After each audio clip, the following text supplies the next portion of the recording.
Omagh. Laura Collier. Yes, item 2, the A5 Western Transport Corridor. We have been assured that work will start in 2020, and that is something which I would want to welcome, and it's something that we'll all seek to hold DFA roads to account in relation to that commitment. However, we're also advised that the estimated completion date for this scheme is 2028, and given that this flagship project was agreed with the Stormont Executive in 2007, it is disappointing that if it is completed in 2028, that will be 21 years since the scheme was conceived. So a delay, Chair, of that magnitude in the delivery of such a vital piece of roads infrastructure is something that should concern us all. Indeed, we should also be concerned that work has yet to start on the ground. We know, of course, why that is, and we know the position that we're in, and we can do nothing about the obstacles and the delays in the past, but we can certainly do everything we can to use our influence to reduce delays in the future. So, Chair, with this in mind, I would want to make a proposal, and that's that this Council takes the lead in establishing an A5 N2 cross-border committee to coordinate and intensify the lobby for full delivery of the A5 Western Transport Corridor, and further, Chair, that we would write to all local authorities along the A5 Western Transport Corridor, including Derry and Strabane District Council, Mid-Ulster Council, Donegal County Council and Monaghan County Council, and seek their support for the establishment of the A5 N2 Cross-Border Committee and invite nominations to same, Chair. We as a local authority, as you know, have responsibility to promote the developments that support the safety of our citizens and to develop the economic prosperity of this district and indeed the wider Northwest region. I was in conversation, Chair, with my colleague on Derry and Strabane District Councillor Dan Kelly earlier, and he made the observation that before the amalgamation of councils, there seemed to be a joint up approach in the old councils on this very issue and lobbying for delivery of the A5 Dual Carriageway.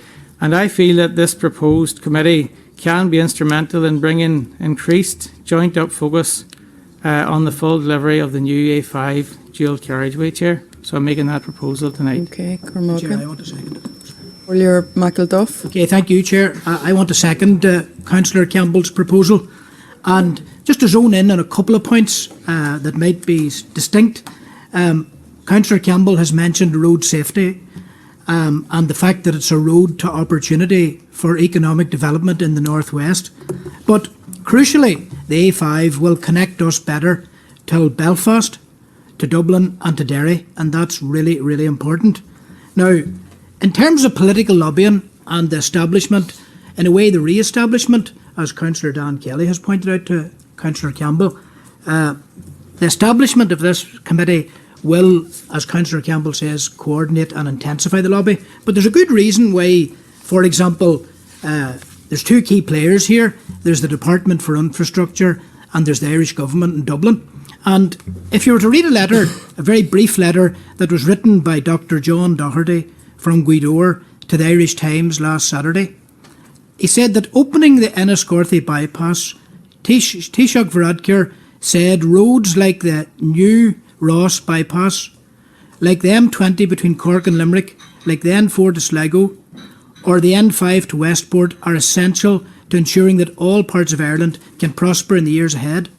And Dr. Doherty, whom I don't know personally, said in the letter, is this confirmation that Donegal has been abandoned and the A5 Derry-Dublin road link forgotten? So, I mean, the very fact that at a major roads announcement that the A5 was not mentioned by Leo Varadkar, and with all the previous commitments that have been secured, jointly, for example, ministers like Chris Hazard, Danny Kennedy, Martin McGuinness, they've played a strong part and Conor Murphy in making this securing these commitments and maintaining them. So we need to lobby the Irish government and we need to lobby the new Permanent Secretary of DFA, Katrina Godfrey, as soon as possible. So the sooner that group gets up and running, then the serious work of reinstating that strong lobby will take place.